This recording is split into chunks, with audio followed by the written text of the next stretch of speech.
Sejam todos muito bem-vindos ao canal. Afinal, o que somos nós? Wilson Valente é sociólogo e advogado. Aos 40 anos de idade, ele passou a ser uma pessoa completamente cética. Não acreditava em mais nada que fosse espiritual. Até chegou a desenvolver um projeto pessoal de contestar de forma lógica uma história muito conhecida por muita gente. Em 2007, ele teve uma EQM e a sua compreensão da vida e da morte passou por uma verdadeira revolução. Como são muitas as informações, a gente dividiu essa entrevista em duas partes. Vamos conhecer a primeira?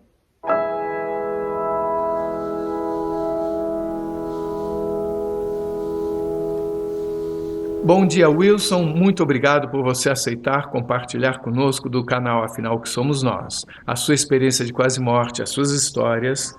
Peço, por favor, que você se apresente e nos conte tudo o que puder. Muito obrigado desde já. Sou eu quem agradeço participar desse canal. Espero ser útil a você, a equipe e aos assinantes.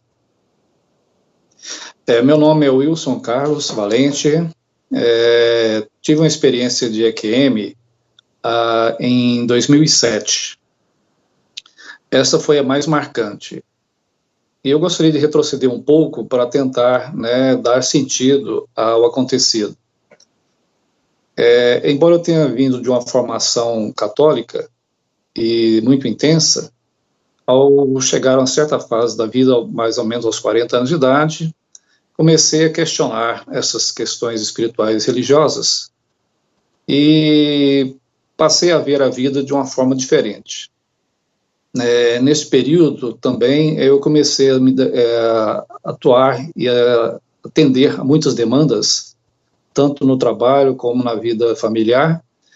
Chegou um ponto que eu estava um pouco já desgastado em termos de saúde, mas havia um projeto pessoal que era de contestar as doutrinas, a doutrina católica e também a questão religiosa, porque eu nessa época não acreditava mais em nada de espiritual e tinha como propósito de fazer um trabalho para contestar e colocar por terra alguns argumentos religiosos. Dentre vários pensamentos, foquei em alguns pontos capitais que eu achava de importância à época. E para resumir, um ponto que foi, assim, para mim um pouco esclarecedor e relacionado com a EQM, foi o fato de eu estar questionando essas questões espirituais e formulei uma tese de que eu deveria contestá-las e, como exemplo, peguei a ressurreição de Lázaro, que Jesus sabia que Lázaro ia morrer, não o atendeu, esperou acontecer e depois o ressuscitou, e eu achava aquilo, naquela época, muito ridículo, porque como você vai ressuscitar alguém sabendo que ele iria morrer e que ele iria morrer novamente? Então eu achava isso uma história que não tinha sentido. E estava formulando argumentos para escrever sobre vários pontos, e principalmente este. Ocorre que em junho de 2007, um pouco antes eu estava me sentindo com alguns problemas físicos, fui ao médico para fazer um check-up e constatou alguma isquemia no coração e alguns resultados não conclusivos. Pediram para que eu fizesse exames, para chegar a um ponto mais exato, e eu marquei o último exame para uma sexta-feira, fui com meu filho para esse exame, e lá constatou-se que havia algum problema. Esse exame foi feito com a aplicação de contraste para acelerar ou simular que o coração estivesse sendo muito exigido, e eu, embora não tivesse sentido fisicamente mal, a médica que estava fazendo o exame constatou que eu estava realmente tendo algum problema e falou comigo de que se eu teria alguém para me levar para um hospital naquele momento. Eu disse que meu filho estava lá, mas não tinha carteira de motorista, por ser menor de idade. Ela perguntou se a minha esposa poderia fazer. Eu disse que naquele momento, devido ao horário, demoraria uns 40 minutos para chegar. Ela disse que não poderia esperar, porque eu estava tendo um infarto. ela mesma me pegou no carro dela e me levou para o hospital. No hospital eu fui atendido rapidamente, colocaram acesso em meu braço, respiração via nasal, e fiquei ali até... A última coisa que eu vi foi a minha esposa chegando, já chorando, né, porque eu acho que passaram para ela essa informação, ela e algumas colegas do trabalho. Eu tentei acalmá-la, dizendo que não havia nenhum problema, que eu não estava me sentindo mal, mas aquela situação foi rápida e me levaram para algum local que aí eu não vi mais nada, que eu acho que me sedaram, né? E eu já acordei depois numa UTI desse Hospital do Coração, aqui na cidade onde eu moro, em Brasília, e não sei quanto tempo ocorreu, porque eu dei entrada na sexta-feira à tarde, e quando eu me lembro já estava durante o dia, não sei se no dia seguinte ou 2 dias depois, não sei. Bom, o fato é que, estando eu nessa situação da UTI, também tive um momento de que, de repente, eu senti uma pulsação ou uma impulsão de sair do corpo. Eu nunca tinha tido uma experiência parecida com esta. Achei muito estranho, porque eu saí e levantei automaticamente, sem força alguma. Parece que havia algo me atraindo, como um ímã. Saí do corpo, levantei, fiquei um pouco suspenso, né, os pés acima do corpo, e já voltado para olhar para o meu corpo. Nisso, eu me senti estranho, vendo aquela cena. Vi também que no alto, entre o teto e o início da parede, uma espécie de um túnel, e muito luminoso. Só que não iluminava para fora do quarto, da UTI. Ele iluminava para dentro. E nisso tinha umas pessoas à entrada. Eu fiquei impulsionado a ir até esse túnel. Quando aproximei, eu senti um receio. Fiquei com medo do que seria, o que estava acontecendo, se haveria uma passagem, se teria como retornar. Sei que houveram dúvidas. E, ao aproximar desse guia, né, que estava aí à porta, ele percebeu que eu estava com esse receio. Ele comunicou comigo mentalmente: não se preocupe, não tenha medo. Tudo será explicado para você no momento oportuno. Ao ele comunicar isso comigo, eu senti que eu poderia também confiar, porque ele estava tendo uma comunicação automática e percebendo como eu me sentia, e estava respondendo às minhas questões, às minhas dúvidas. E o interessante é que ele se voltou para dentro desse túnel, e eu passei a repetir os atos dele. Era como se nós fôssemos uma coisa integrada, ou duas coisas integradas. Fomos andando, agora eu não tenho certeza se nós andávamos ou se era esse túnel que nos deslocava. Não pude perceber. O nosso pé não tocava no chão, e eu não sei também como ele usava uma túnica de cima a baixo. Essa túnica tinha uma cor grafite bem clara e cintilava. E o túnel todo era envolto em luzes, e luz clara, luz branca, não é? E ela voltava para dentro, né, das laterais para dentro. Não dava para ver como era lateral, né, se tinha alguma matéria, algo assim, não foi possível ver ou perceber. E esse guia, né, esse orientador que estava me conduzindo, e que eu repeti os gestos dele e o movimento, ele flutuava, eu também, ele parecia um pouco mais alto do que eu. Fomos nesse deslocamento no túnel até ao final. Ao final, ele parou, eu também juntamente com ele, né, ele à direita e eu à esquerda. Ele parou e eu vi em nossa frente um grande salão. Esse salão só foi possível ver à frente do salão, porque as laterais eram bem amplas e eu não consegui enxergar de onde nós estávamos, dessa entrada, né?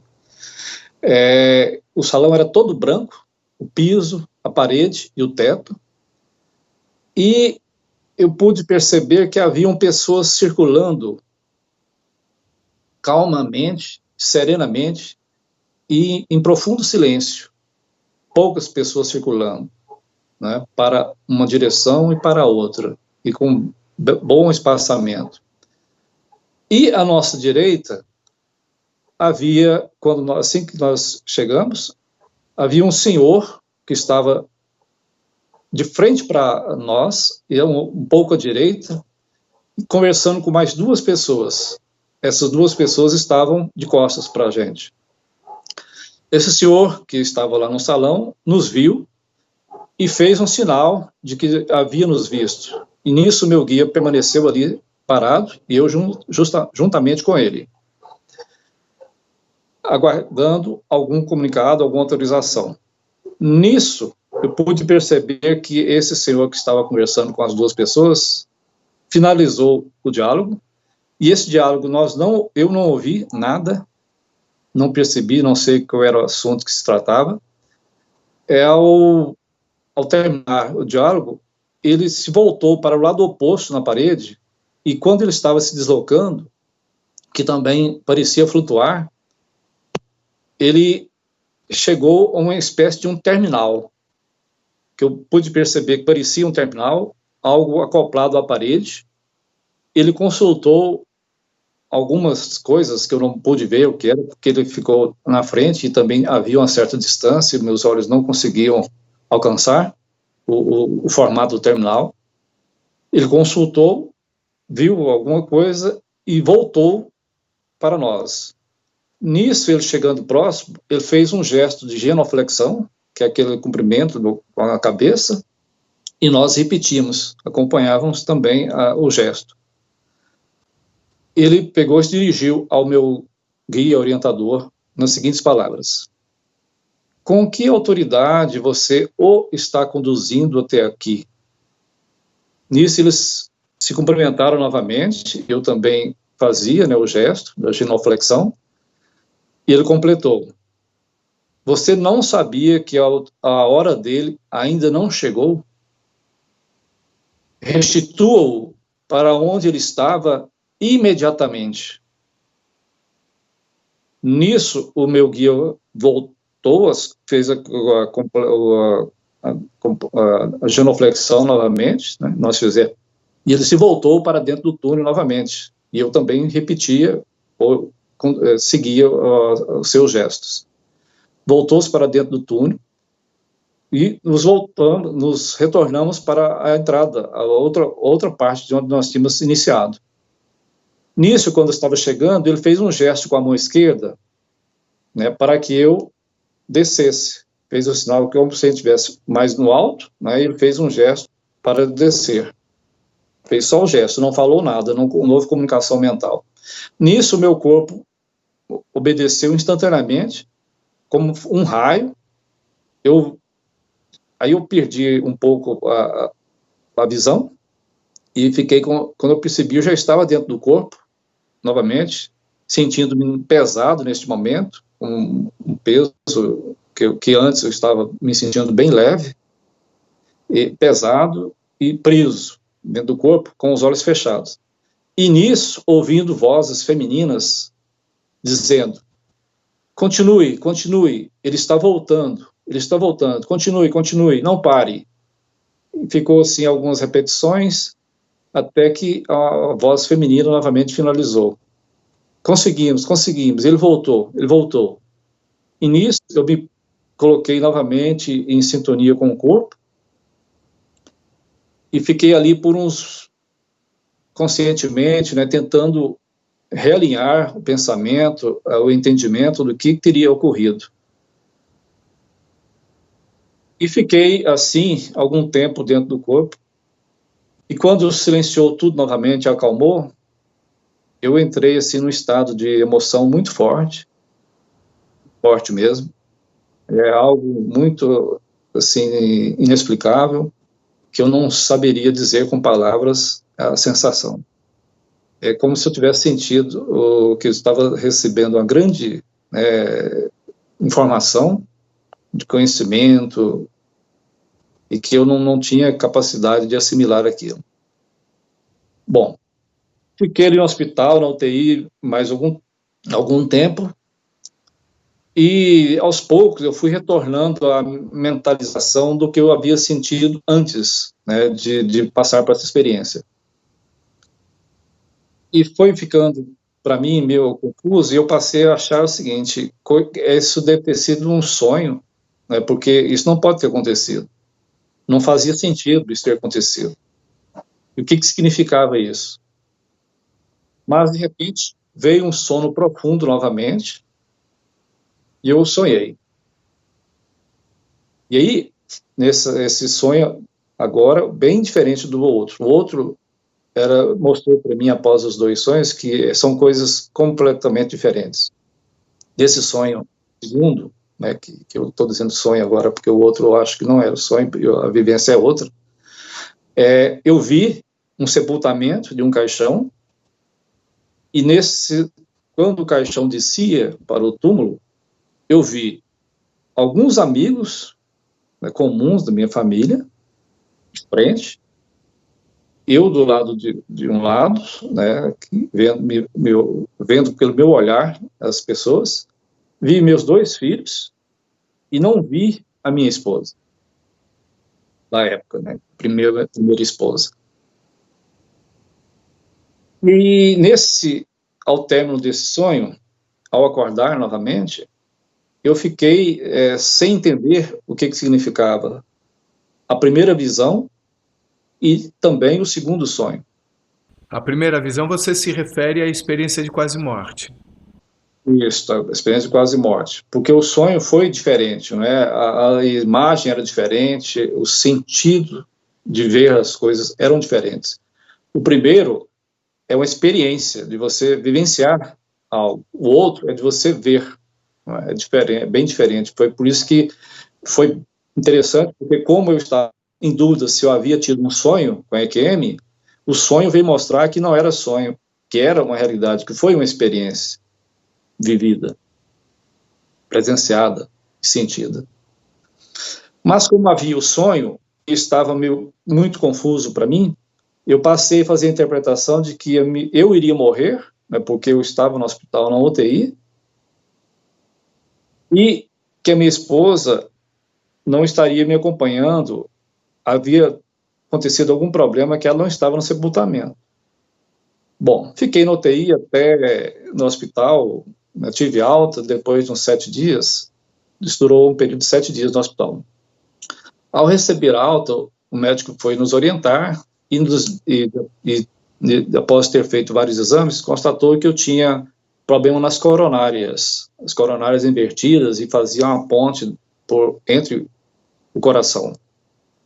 E que ele recomendaria uma cirurgia urgente para resolver esse problema, porque eu corria risco de vida ou de morte, né, a qualquer momento. Qualquer susto poderia ser fatal.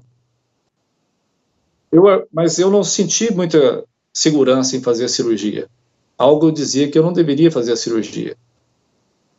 Eu não sabia explicar, mas sentia que não deveria fazer a cirurgia. Saímos do hospital com essa questão, né, de saúde, e essa experiência de EQM eu não falei com ninguém, nem com a minha esposa naquele momento. Guardei para mim, para tentar entender, refletir, meditar melhor sobre qual o significado de tudo isso. Saímos do hospital e eu, preocupado com a vida da família e comigo, resolvi consultar outros médicos, inclusive no meu trabalho. Após a dúvida, ele orientou que fôssemos a São Paulo para avaliar melhor a situação. E assim fizemos. Fomos para São Paulo.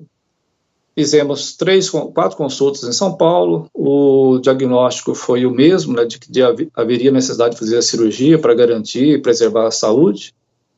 Mas retornamos para preparar as questões da organização da família, né, do trabalho, para fazer a cirurgia. Embora, internamente, eu sentia que não deveria fazer a cirurgia. Mas como era recomendação médica, a gente estava propenso a realizar. Retornando para casa, para Brasília, constatamos que o filho mais velho, esse que havia me acompanhado, que tinha na época 15 para 16 anos, estava muito doente. Fomos acompanhá-lo ao hospital, ao médico, para diagnosticar o que era, descobriu-se que estava com diabetes tipo 1. Naquela época, fomos fazer uma investigação e procurar entender, né, como é que administrava melhor isto. Bom, e aí adiamos a cirurgia, né, para uma outra oportunidade, para organizar melhor em casa. Fomos assim até em agosto. Agosto eu também estava num período ainda, né, conturbado no trabalho, estudos. Cheguei em casa dia 22 de agosto de 2007, por volta de 10h30 da noite, e eu estava fazendo higiene, né, antes de dormir, e ouço na suíte um suspiro muito forte vindo do quarto onde minha esposa estava. Eu assustei com esse suspiro e fui até o quarto, né, saí do toalete para ver. Ela estava jogada na cama de uma forma muito estranha. Eu fui até ela, toquei nas suas pernas, chamei, né, falei o nome dela, bati nas pernas dela para ver se ela respondia, nada de resposta. Joguei a espuma fora do que eu estava fazendo na boca, escovando os dentes, e fui até ela, fazendo massagem, respiração bucal, massagem, e fiquei ali por alguns minutos e não conseguia recuperar, né, a saúde dela.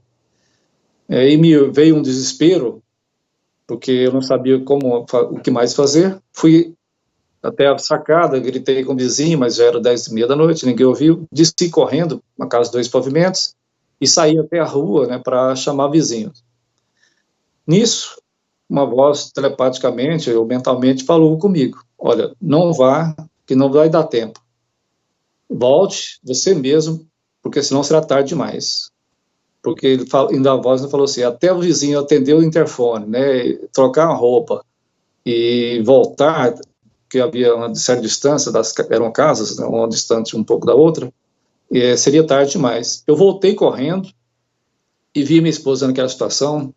Me veio um certo desespero, porque na época eu não estava mais acreditando em Deus, eu estava até fazendo um trabalho, né, para contestar as suas obras, as passagens bíblicas, inclusive com a morte de Lázaro, né, eu estava fazendo críticas a tudo isso, mas na hora daquele desespero, eu apelei para Deus novamente, e coloquei para que, né, humildemente diante dele, para que ele me socorresse e trouxesse a minha esposa de volta, porque eu não saberia como cuidar da família sem ela.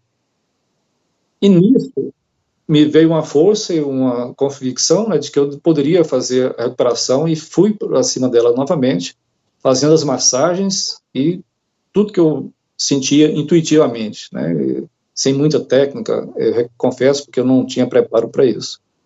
Mas, de repente, eu senti que houve uma pulsação nela também. Eu enfiei o dedo na boca dela e puxei a língua para fora, e continuei fazendo a flexão nos seus peitos, né, para fazer a massagem, e nisso eu senti ela mordendo meu dedo. Então eu continuei com mais força, né, e ela voltou. Ela voltou com as pupilas bem dilatadas, e eu fiquei ali, né, um pouco já exausto e cansado diante dela. Ela foi retornando à consciência, e assim que ela retornou, né, completamente, eu falei com ela, vamos ao hospital, porque você teve uma parada respiratória, e a gente precisa averiguar isso melhor. Ela não queria, num primeiro momento, mas com a minha insistência, ela acabou indo. Fomos ao hospital, fizemos lá de emergência o eletro, consulta, não se constatou nada, o médico pediu para a gente fazer os check-ups com ela. Nesse período, eu passei, aí já deixei a minha situação de lado. Passei a dedicar ao filho e a ela. Fomos investigar o que poderia ter ocorrido com ela. Vários exames, muitos exames, tudo que indicavam, até mesmo do sono, né? Passamos a noite numa clínica para verificar o sono dela, como estava, e nada de soluções médicas. Quando chegou o dia 1º de 31 de outubro para 1º de novembro, eu encontrei com ela à noite, nós conversamos bastante sobre mudanças de nossas vidas, né, que a gente precisava mudar de vida. Bom, conversamos, acertamos, combinamos e despedimos à noite para dormir. No dia seguinte, quando eu acordei, né, para atenção ao trabalho, olhei para ela no quarto, ela estava da mesma situação que havia acontecido dia 22 de agosto, né, jogada na cama. E voltou aquele desespero em mim, e eu fui novamente tentar fazer a massagem, respiração boca a boca. Só que, ao tocar nela, eu percebi que ela já estava muito fria. Fria mesmo, não sabia a que momento já havia ocorrido, né, a parada respiratória. Eu tentei, né, aquecê-la, levei ao chuveiro, né, para colocar água quente nela novamente, fazendo massagem, respiração, e muito tempo não consegui.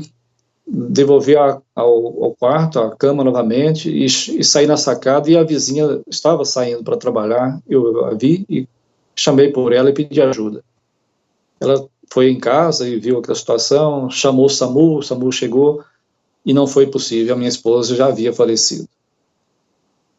Bom, passado esses fatos, né, da EQM e da experiência com a esposa, eu comecei a refletir sobre o que havia acontecido. E confesso que não havia um entendimento profundo de por que eu tive quase morte, né? Voltei por algum motivo que eu não conheço, né? Houve essa consulta naquele terminal e mandaram de volta, e poucos dias depois levaram a minha esposa, né? E aí eu fiquei cuidando dos filhos, né, que tinham 15 e 12 anos, e sem nenhum preparo, mas acho que havia, né, uma missão e uma informação para que isso acontecesse. No início, eu comecei a buscar compreender o que havia acontecido, e não tinha formação, né, nessas áreas para responder a isso. E comecei a conversar com algumas pessoas e falar do ocorrido comigo, mas percebia que não havia respostas para isso, e as respostas, e estava causando, na realidade, era muita dúvida, né, sobre se eu estava lúcido ou com algum problema das faculdades mentais. E eu sei que a partir de isso foi em 2007, 2008 eu conversei com algumas pessoas, mas ninguém conhecia e sabia, e diante dessa incerteza e dessa dúvida, né, sobre o que havia acontecido, eu resolvi me calar e entrar em silêncio, e nunca mais conversei sobre esses assuntos na EQM com ninguém. Até recentemente, na internet, procurar alguma coisa sobre temas, né, mais de dimensões diferentes, talvez pela inteligência artificial, né, que você consulta alguma coisa ou outra, indicaram, né, o acesso ao canal. Eu encontrei o canal e estou aqui fazendo esse depoimento nesta data. Sou eu quem agradeço a oportunidade.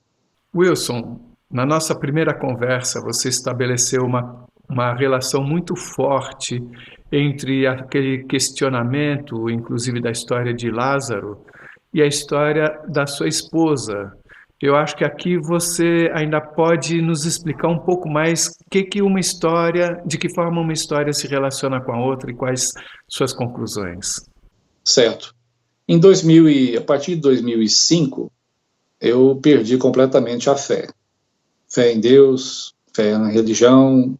Eu tinha uma formação religiosa muito intensa por morar no interior, né, e você vive intensamente as questões religiosas, mas a partir de algum tempo que eu vivia muito bem com minha esposa, nós passávamos a ir à igreja e sentia que as pessoas tinham muitos problemas. E eu passei a identificar que as pessoas iam à igreja porque tinham problemas, né, e eu não tinha problema algum, era muito feliz, muito realizado, então não fazia sentido, né, estar acreditando em alguma coisa relacionada a isso, porque eu não precisava de ajuda alguma.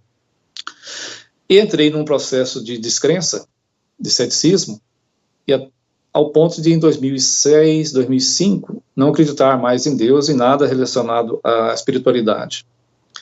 E quando eu resolvi escrever, né, para contestar, para colocar por terra os argumentos religiosos, os dogmas e as teorias, e mesmo as mensagens, eu havia selecionado alguns pontos para escrever um livro, contestando e colocando por terra essas colocações, que, para resumir, por exemplo, eu peguei a passagem de Lázaro, onde Jesus sabia que ele iria morrer, esperou que ele morresse, e depois o ressuscitou, sabendo que ele iria morrer depois.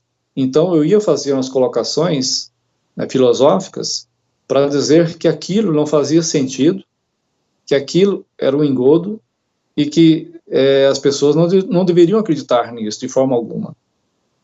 E estava também pegando outras passagens para colocar os meus pontos de vista, né, que para mim eram esclarecedores e que a fé não fazia sentido.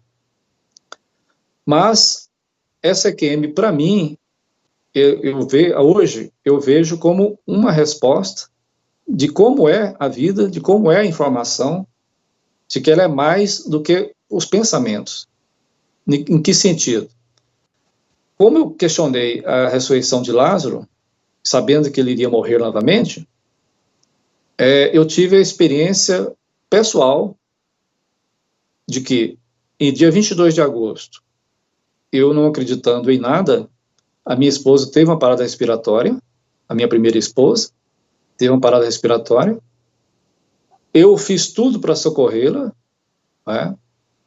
E ela voltou à vida, dia 22 de agosto, e faleceu com a ajuda de Deus, nesse socorro. Eu tive que invocar a Deus, né, a espiritualidade, para que os seus anjos, ou Deus, de maneira direta ou indireta, atendesse a esse pedido de amor, porque foi por amor, né, que eu pedi para que ela não falecesse, não fosse embora. Deus atendeu, porque, como eu disse, eu tinha feito a tentativa antes de socorrê-la, não consegui, desci para pedir ajuda, né?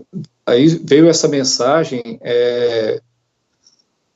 espiritual, dizendo que era para eu retornar, né, porque não haveria tempo para que outras pessoas chegassem até minha casa, e eu pedi, nesse ponto, a unidade, fiz unidade com o mundo espiritual, voltou a ter unidades com o mundo espiritual, e houve esse socorro. A minha esposa retornou à vida dia 22 de agosto à noite. E, em seguida, dia 1º de novembro de 2007, ela faleceu novamente. Então, repetiu-se aí o sentimento que teria ocorrido com os familiares de Lázaro, né? Quando ele morreu, invocaram o auxílio de Deus para que ele ressuscitasse, e ele ressuscitou, mesmo sabendo que mais tarde ele iria morrer novamente. Mas isso tudo é um gesto, é uma experiência de amor, que não é explicada pela razão, pelo pensamento. Ela é explicada pela experiência de sentir, de vivenciar, de experimentar. Então, a mensagem que eu entendi foi isto. Não importa se aconteceu de uma forma ou de outra. Importa é como aconteceu. E qual a mensagem que você tira, extrai de tudo isso, né? E hoje a gente sabe, eu sei, né, que essas experiências, elas estão dentro de nós. E o estar dentro é que é a maior sabedoria, que é a maior informação. E é o significado de tudo e da vida. Então, hoje eu não contesto mais a racionalidade. Se eu não entendo alguma coisa racionalmente, eu devo e nós devemos procurar vivenciar as experiências que podemos vivenciar e não procurar abstrair intelectualmente, mas vivenciando, experimentando, vivendo. Você já tinha sonhado alguma vez como este sonho que você teve mostrando o sepultamento no qual você não se via e também não via sua esposa. Você tinha tido algum tipo de sonho como esse antes da EQM? Já, eu tive 2 sonhos que é muito interessante, porque quando acontece, você não tem muita explicação, né, muitas explicações. Por volta de 1983 para 84, eu sonhei com os números da loteria. E o engraçado é que, assim, interessante, porque eu sonhei com 6 números, que hoje seria a loteria que nós temos aqui no Brasil, da Mega Sena. Na época ela tinha um outro nome, que eu me esqueci, 1983, 84. Eu sonhei com 6 números, acordei, né, num dia de manhã, assim, o sol bem brilhante, bem alegre no dia, muito bonito. E, de repente, eu esqueci 2 números. E entrei em desespero, né, porque eu morando no interior de Goiás, uma cidadezinha pequena, onde você não tinha muita perspectiva econômica nem financeira, aquilo era a solução da minha vida, né? Eu fiquei assim, desesperado e fui sonhar, fui tentar relembrar os números, e só consegui lembrar de 4.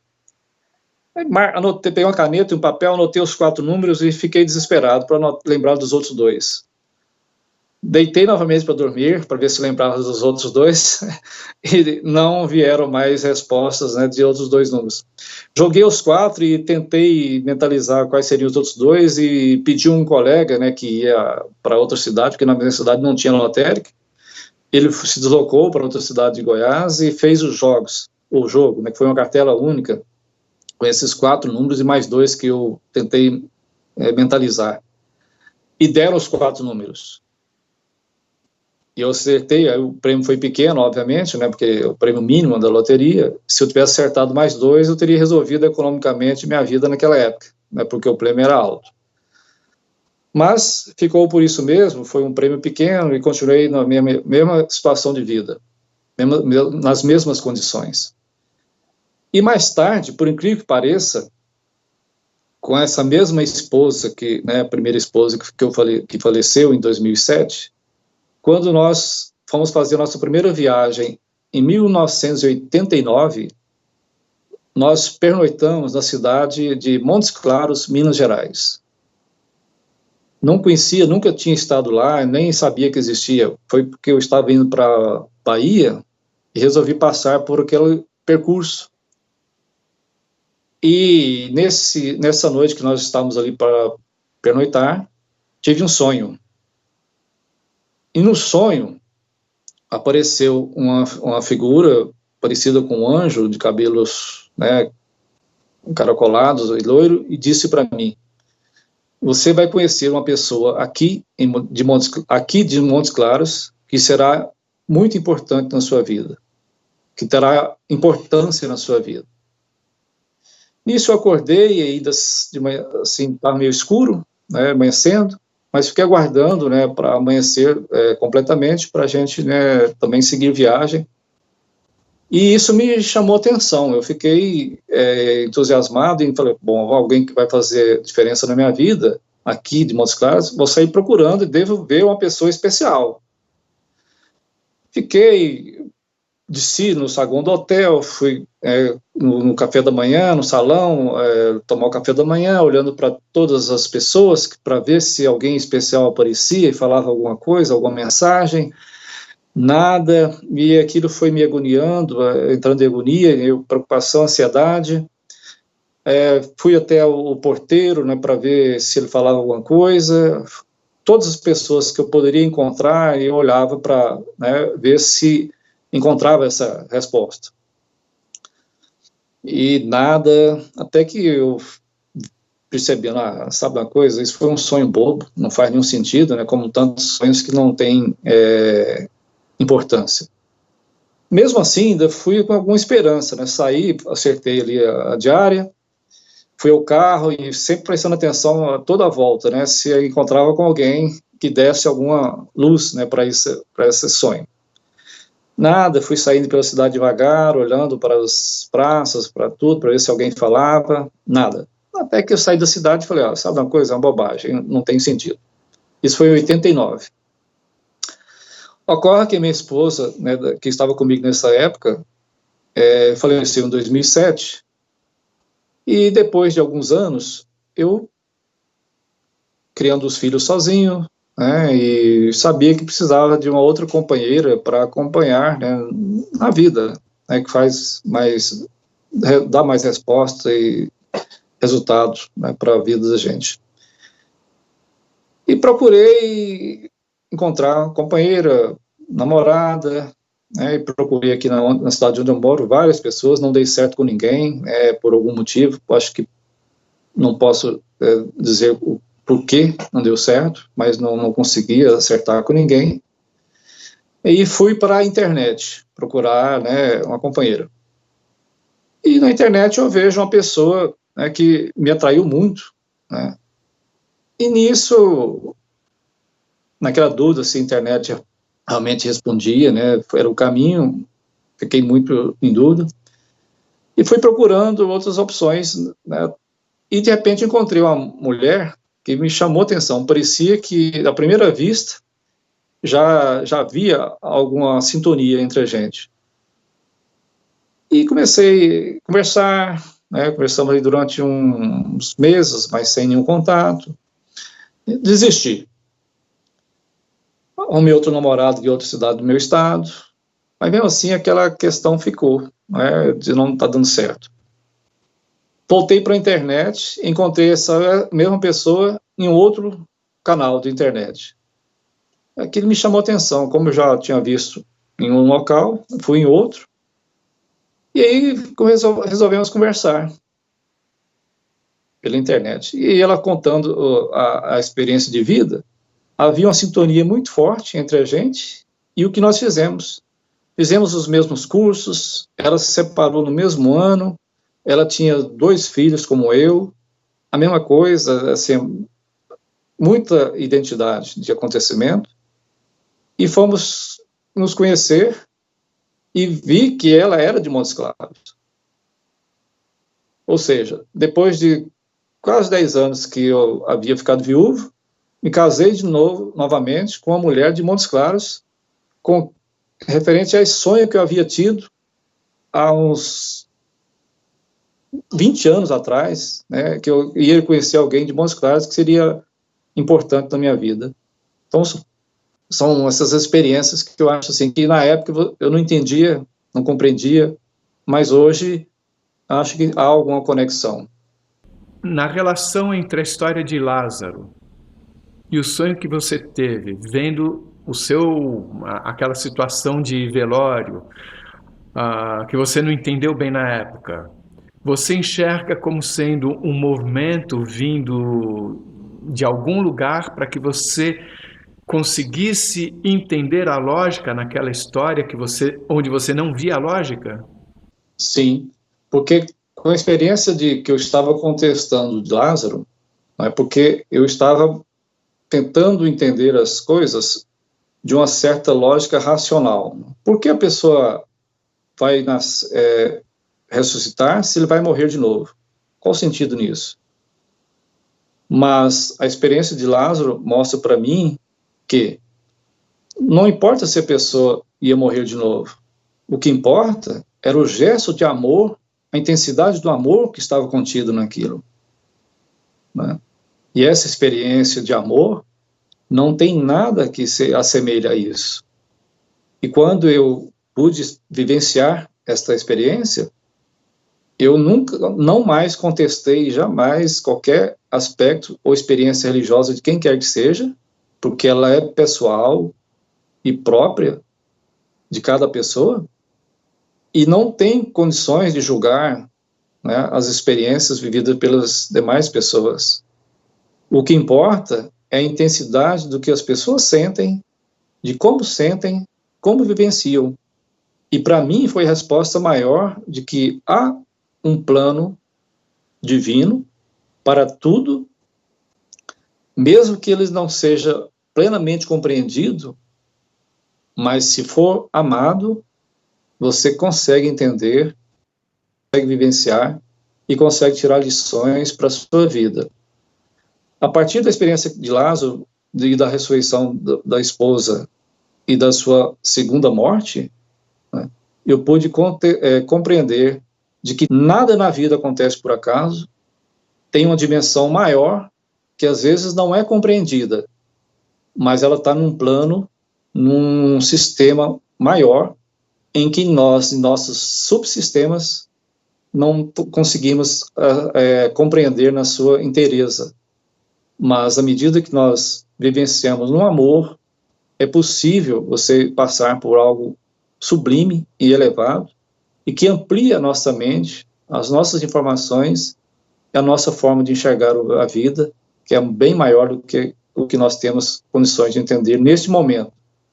E é uma passagem, é um caminhar contínuo, uma onda contínua, que vai por uma direção a um oceano maior, e que só mais tarde, só muito à frente, que nós compreenderemos tudo, né? Mas hoje e no presente, em qualquer época, nós podemos experienciar o amor, um amor que é especial para cada pessoa, né? Então, essa dimensão, esse entendimento que eu tenho. Lázaro morreu, Lázaro ressuscitou, morreu novamente, mas o que importa são os gestos, os sentimentos, os atos de amor, né? E esse sentimento é bem maior do que qualquer raciocínio, qualquer pensamento. Você, de repente, saiu do corpo. Pelo que entendi, você estava na UTI, você não estava em coma, você estava acordado. Na sua lembrança, a gente sabe que você teve provavelmente uma parada cardíaca pela informação das enfermeiras que você escutava. Mas no momento que você se viu saindo do corpo, a lembrança imediatamente anterior era de você estar acordado, certo? Não é bem acordado, porque assim, eu me sentia dormindo, né, assim, olhos fechados, e de repente eu acordei. Nisso, acordei, e aí sim, eu percebi, acordei, e de imediatamente, ainda com os olhos fechados, senti uma pulsação, um impulso, uma atração de sair do corpo. E saí do corpo, fui me levantando, ficando em pé, e aí sim, eu pude ter a visão, já não do meu corpo deitado para fora, mas da outra consciência, já em pé. Você se sentiu abrindo os olhos nesse corpo não material? Não, você simplesmente percebeu que enxergava. Isso, eu não abri os olhos nesse corpo que eu estou. Eu saí do corpo e de lá eu me via. Aí antes eu estava sentindo que eu estava dormindo, mas acordei, porque aí assim, eu tive a sensação de estar consciente, embora de olhos fechados. E senti um impulso de sair do corpo, levantar, não é?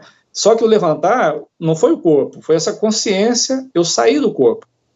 E nisso eu me via levantando, ficando em pé e suspenso também do chão. Você era totalmente cético. De repente você se viu fora do corpo e viu seu corpo lá embaixo. Você já nesse instante ficou absolutamente surpreso ou estava achando inesperadamente tudo normal? Não deixem de assistir a segunda parte dessa entrevista. O link está aqui em cima. Se você gostou, por favor, se inscreva no nosso canal, dê muitos likes, faça comentários, compartilhe com seus amigos, toca o sininho que você sempre fica sabendo quando chega vídeo novo. E se você tem alguma dúvida ou passou por uma EQM e gostaria de compartilhar a sua história com esse mundão, escreva pra gente. O nosso e-mail é afinal.oquesomosnós@gmail.com. Essa é uma nova fronteira do conhecimento humano. Vamos juntos atravessá-la?